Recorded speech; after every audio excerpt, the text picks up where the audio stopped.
So I should do an update on the paddock, on my little experiment with rolling out the hay. It's just been too long since we've gotten rain,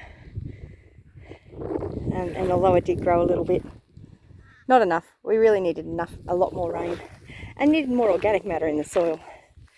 And I just haven't been able to look at any of this out here at all. But what has started growing, oh, it looks like a goat came down here and jumped on that, is over near the IBCs here.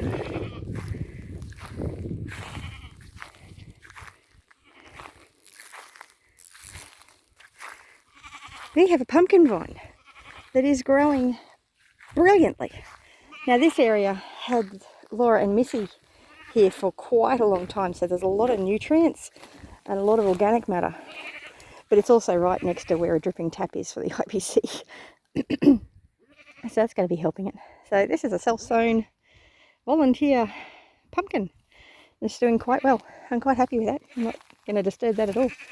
There's another couple. There's another one there. Another couple there. So yes. Volunteer IBCs. Volunteer pumpkins, I should say. And that one is getting drip fed. So I don't think it's got any flowers on it yet, now that I can see. But it's doing really well. So I'm really pleased with that.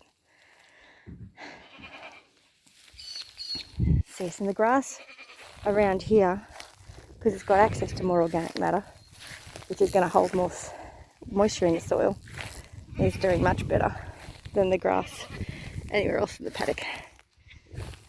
So it's, well, I have noticed that the wind's picked this up a couple of times and flipped it over. It's a bit concerning, but I need to actually organise a garden bed in that corner and attach it to the IBC. So it's supposed to, I'm going to be using it as a fence to stop the goats from eating plants. But anyway, that's not going to be for a while yet. So anyway, have a great day. Bless you. And hopefully the chickens will start helping the paddock a bit too. But it's only a very small area that they're working on each day. So yeah, anyway, have a great day. Bless you.